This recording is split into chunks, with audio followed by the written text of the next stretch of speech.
Hello students, good morning to all of you. We start simple harmonic motion as a projection of uniform circular motion. ठीक है, simple harmonic motion में आपकी जो equation proof करके आई हैं वो y is equal to a sine omega t, इस तरह से आपकी सिंपल हार्मोनिक मोशन की इक्वेशन हमने प्रूफ की थी। तो देखिए अब यहाँ पर उससे रिलेटिव कुछ छोटी छोटी यहाँ पर डेफिनेशन दी हुई हैं। ये डेफिनेशन आपसे 2 या 3 मार्क्स में भी पेपर में पूछ ली जाती है। ठीक है, तो सबसे पहले जो डेफिनेशन हम देखिए पढ़ेंगे, displacement equation of simple harmonic motion. Simple harmonic motion को हम शॉर्ट फॉर्म में SHM भी लिख सकते हैं। तो suppose the particle P starts from the point B and rotate through an angle of theta radian in T second. ठीक है, आपके पास जो ऊपर यहाँ पर डायग्राम दिया हुआ है, इस डायग्राम के अकॉर्डिंग जो आपका P पॉइंट है वो स्टार्ट हो रहा है पॉइंट B से, ठीक, and rotate through an angle, और वो रोटेट हो रहा है थीटा एंगल पर इन T सेकेंड में। If the angular velocity of the particle, जो पार्टिकल की एंगुलर वेलोसिटी है उसे हम ओमेगा से डिनोट करेंगे, और ओमेगा का फॉर्मूला सबको पता है क्या होता है, omega is equal to theta upon t होता है। थीटा इज इक्वल टू हम लिख सकते हैं ओमेगा टी।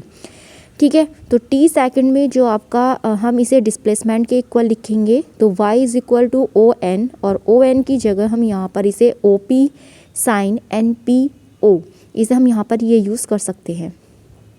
ठीक, तो यहाँ पर देखिए जो ओ पी है वो स्मॉल a की वैल्यू दी हुई है ओ पी की जगह, और angle N P O is equal to angle P V O, ये एक दूसरे के इक्वल है, और दोनों के बीच का जो एंगल यहाँ पर शो हो रहा है वो है theta. Theta is equal to अभी हमने प्रूफ किया है ओमेगा टी, तो इसकी वैल्यू हम यहाँ पर पुटअप करेंगे फर्स्ट इक्वेशन में, तो y इज इक्वल टू आ जाएगा a साइन ओमेगा टी। ठीक है, ये हमने सिंपल हार्मोनिक मोशन के लिए डिफरेंशियल इक्वेशन प्रूफ की। अब इसके बाद एम्पलीट्यूड क्या होता है, maximum value of sine omega t is 1, मतलब साइन ओमेगा टी की जो मैक्सिमम वैल्यू होती है वो 1 होती है। ठीक है, आपने जब ग्राफ लॉन्गिट्यूडनल वेव पढ़ी हैं तो या इलेक्ट्रोमैग्नेटिक वेव पढ़ी हैं, उसमें हमेशा पीक वैल्यू उसका एम्पलीट्यूड कहलाता है, जिसकी मैक्सिमम वैल्यू हम 1 मानते हैं। तो the maximum value of sine omega t is 1, hence equation first the maximum value of the displacement y will be a। ठीक है, जो इसका मैक्सिमम वैल्यू है वो a है। Maximum displacement is called amplitude of motion. ये it is equal to the radius of the reference circle. ये किसके इक्वल होता है, रेफरेंस सर्किल की रेडियस के।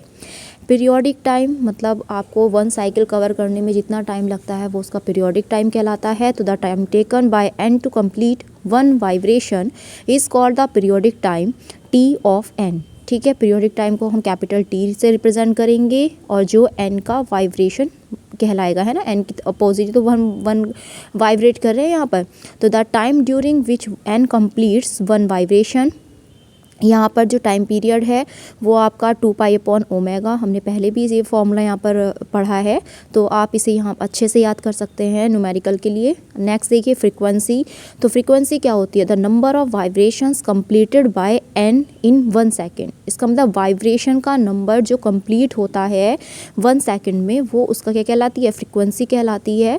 The frequency is reciprocal of the periodic time. जो फ्रीक्वेंसी है वो पीरियोडिक टाइम के रेसिप्रोकल के इक्वल होती है।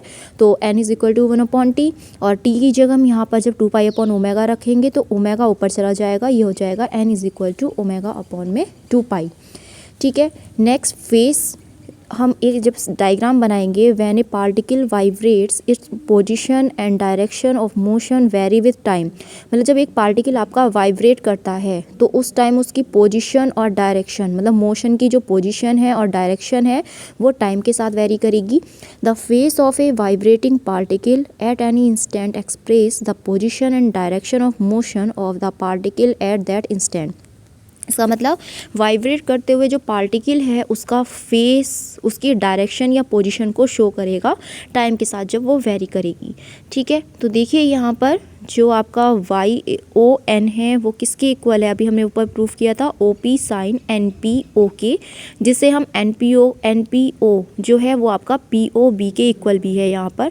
तो ये हो जाएगा पूरा process y is equal to a sine omega t plus phi, ये इसका फेस एंगल। ठीक है, नेक्स्ट देखिए the time displacement curve of simple harmonic motion. यहाँ पर हम सिंपल हार्मोनिक मोशन के लिए टाइम डिस्प्लेसमेंट कर्व को शो करेंगे।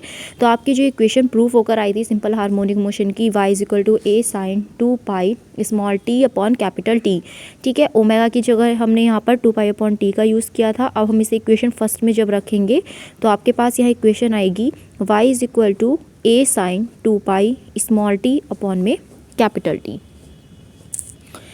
ठीक है। अब नेक्स्ट देखेंगे हम यहाँ पर जो आपके पास सिंपल हार्मोनिक मोशन के लिए हमने ग्राफ शो किया था यहाँ पर। तो देखिए ग्राफ आ रहा है, पहला है आपका 0 पे 0 डिस्प्लेसमेंट है, t/4 पे a डिस्प्लेसमेंट हो जाएगा, t/2 पे 0, फिर 3t/4 पे -a मतलब निगेटिव डायरेक्शन, निगेटिव एम्पलीट्यूड, और कैपिटल T पर 0। तो इस इतने टाइम में इतना डिस्प्लेसमेंट ये कवर कर रहा है, इसका ग्राफ आपको शो करना है। अब सिंपल हार्मोनिक मोशन की जो हम वेलोसिटी यहाँ पर फाइंड आउट करेंगे, तो यहाँ पर the velocity of the particle p moving along the reference circle can be resolved into 2 components। यहाँ पर जो पार्टिकल की वेलोसिटी मूव कर रही है वो आपकी 2 कंपोनेंट्स को रिजॉल्व कर रही है। एक आपका हो जाएगा v sin थीटा, एक हो जाएगा आपका v cos थीटा, ठीक है। तो देखिए u = हम यहाँ पर v cos थीटा की बात करेंगे तो v = आपने अभी a ओमेगा पढ़ा है और थीटा होता है ओमेगा t। ये दोनों वैल्यू यहाँ पर पुटअप करोगे तो आपके पास आ जाएगा u = a omega 1 - sin square omega t। ये cos ओमेगा t का फॉर्मूला होता है। साइन की वैल्यू जब हम यहाँ से निकालेंगे तो आपके पास आ जाएगा y² अपॉन में a², ठीक है। क्योंकि स्क्वायर लग रहा है तो हम यहाँ पर b² का यूज़ करेंगे तो u = आ जाएगा ओमेगा, और क्योंकि हम यहाँ पर a बाहर आ जाएगा तो a से a कैंसिल हो जाएगा, ये आ जाएगा a² - y²। तो इस सिंपल हार्मोनिक मोशन में जो वेलोसिटी है वो आपके पास इतनी आ जाएगी। एक्सेलरेशन जो हम निकालेंगे तो एक्सेलरेशन के लिए देखिए जो आपका a है वो किस यहाँ पर एक्सेलरेशन में जब हम बात करेंगे तो यहाँ पर अल्फ़ा यूज़ करेंगे। Alpha = -v² upon a sin theta. और यहाँ पर देखिए हमने यहाँ पर जब इसकी वैल्यू रखेंगे यहाँ पर साइन की तो देखिए ये आ जाएगा आपके पास अंदर a² हो जाएगा और बाहर हो जाएगा y, ठीक है। साइन थीटा की वैल्यू हम निकाल ही लेंगे यहाँ से डायग्राम से। तो आपके पास जो वैल्यू आएगी v² अपॉन a² होता है आपका ओमेगा के इक्वल। तो a alpha = -omega this is the relation between the acceleration and displacement since omega is a constant. तो इसका मतलब अल्फ़ा जो है एक्सेलरेशन जो है सिंपल हार्मोनिक मोशन में वो डायरेक्टली प्रोपोर्शनल है डिस्प्लेसमेंट की निगेटिव डायरेक्शन की, ठीक है। नेक्स्ट आगे देखिए the acceleration of n is proportional to the displacement y and its direction is opposite to the direction of displacement. इसका मतलब जो n का एक्सेलरेशन है वो प्रोपोर्शनल है डिस्प्लेसमेंट के y के, एंड इसकी जो डायरेक्शन है वो अपोजिट है डिस्प्लेसमेंट की डायरेक्शन के, ठीक। तो t = 2 पाई अपॉन ओमेगा। हम यहाँ से इक्वेशन 5th यूज़ कर रहे हैं तो यहाँ से ओमेगा² की जब हम वैल्यू लेंगे अल्फ़ा अपॉन y आएगी तो t = 2 पाई, ये हो जाएगा आपका डिस्प्लेसमेंट अपॉन में acceleration. We can use this formula to determine the periodic time of simple harmonic motion. इसका हम जो यूज़ करते हैं वो सिंपल हार्मोनिक मोशन के लिए यूज़ करते हैं, ठीक है। तो आप ये अपना अच्छे से रिवाइज़ करेंगे, ओके।